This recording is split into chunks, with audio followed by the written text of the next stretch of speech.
દેશભરમાં બટાટા નગરી તરીકે ઓળખાતા ડીસામાં 12 કરોડના ખર્ચે બનેલું સરકારી હાઈટેક કોલ્ડ સ્ટોરેજ છેલ્લા 7-8 વર્ષથી બંધ હાલતમાં ધૂળ ખાઈ રહ્યું છે। એક તરફ ખેડૂતો ઓછા ભાવ અને ડબલ ભાડાના માર સહન કરી રહ્યા છે, ત્યારે કરોડોના સરકારી મૂડીરોકાણ પર સવાલો ઉભા થયા છે। આખરે આ કોલ્ડ સ્ટોરેજ કેમ બંધ પડ્યું? જવાબદાર કોણ અને ખેડૂતોને ક્યારે મળશે રાહત? જોઈએ વિશેષ રિપોર્ટમાં।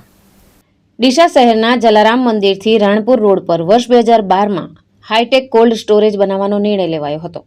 વર્ષ 2017માં અંદાજે 12 કરોડના ખર્ચે 5000 મેટ્રિક ટન ક્ષમતા સાથે સ્ટોરેજ તૈયાર થયું, પરંતુ શરૂઆતથી જ પ્રોજેક્ટ પ્રશ્નોમાં રહ્યો। પ્રથમ વર્ષે માત્ર 36 લાખના વાર્ષિક ભાડેથી ખાનગી પાર્ટીને સોંપાયું। 2 વર્ષ પછી સંચાલન બંધ થઈ ગયું। છેલ્લા 7 થી 8 વર્ષથી મશીનરી જર્જરિત હાલતમાં પડી છે।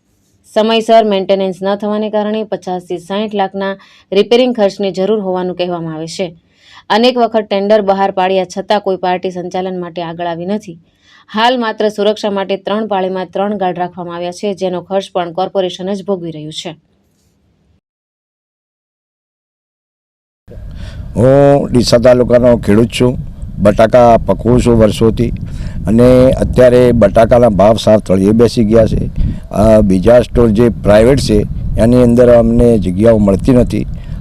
ડીસા તાલુકાનું ગુજરાત એગ્રો આવેલું છે, એ બંધ હાલતમાં પડ્યું છે। 12 કરોડના ખર્ચે એ અત્યારે જનતાના પૈસા એ ધૂળ ખાઈ રહ્યું છે સરકારી કોલ્ડ સ્ટોર, અને જે તે સ્ટાફ હતો એમની બેદરકારીના કારણે આ સરકારી કોલ્ડ સ્ટોર ધૂળ ખાય છે। અને જે તે સમયે પણ સરકારી કોલ્ડ સ્ટોર બનાવેલા હતા માર્કેટ યાર્ડની અંદર, એમાં પણ આગની ઘટનાઓ બની હતી। તો આ જે બંધ હાલતમાં પડ્યું છે એ સરકારશ્રીને મારી નમ્ર વિનંતી છે કે યુદ્ધના ધોરણે ચાલુ કરે તો ખેડૂતનો જે મહામૂલો પાક છે બટાકાનો, એ અત્યારે ભાવ તળિયે બેસી ગયા છે, તો એમાં એ સંઘરી શકે તો ખેડૂત પગભર થઈ શકે ને આવનાર સમયમાં ખેડૂતને સારા ભાવ પણ મળી શકે। એટલે મારી સરકારશ્રીને નમ્ર વિનંતી છે કે આ જે બંધ હાલતમાં પડ્યું છે એ યુદ્ધના ધોરણે ચાલુ કરે કોલ્ડ સ્ટોર, તો ખેડૂતોને થોડીક રાહત મળે ને એનો માલ સંઘરી શકે।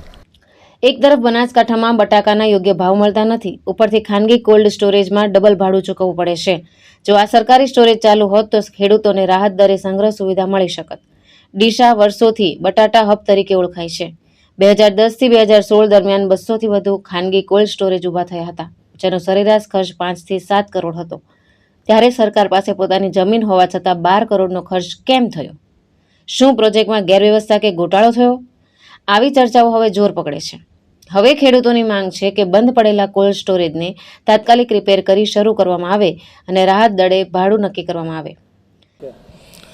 મારું નામ અશોકભાઈ માળી, હું ડીસા રાણપુર ગામે બટાકાની ખેતી કરું છું।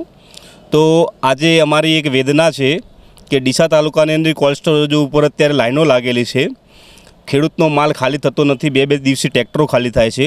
તો ગુજરાત સરકારે જે ડીસા ખાતે આવેલું ગુજરાત એગ્રો ઇન્ડસ્ટ્રીઝનું કોલ્ડ સ્ટોરેજ છે 12 કરોડના ખર્ચે બનાવેલ છે, તો એ કોલ્ડ સ્ટોરેજ અત્યારે બંધ પડ્યું છે। તો સરકારશ્રીને અમારી વિનંતી છે કે એના ઉપર ધ્યાન દોરી અને તાત્કાલિક ધોરણે ચાલુ કરે, મેન્ટેનન્સ પૂરું કરી, અને તો એ ખેડૂતને એનો લાભ પણ મળી શકે છે અને ખેડૂતને થોડો ફાયદો થાય અને એનો સ્ટોક પણ થઈ શકે છે। સવાલ એ છે કે 12 કરોડનો આ પ્રોજેક્ટ ફરી જીવંત થશે કે પછી હાઈટેક સ્ટોરેજ હંમેશા માટે સફેદ હાથી બની રહેશે? જીતુ સોલંકી, દ્રષ્ટિકોણ ન્યૂઝ, બનાસકાંઠા।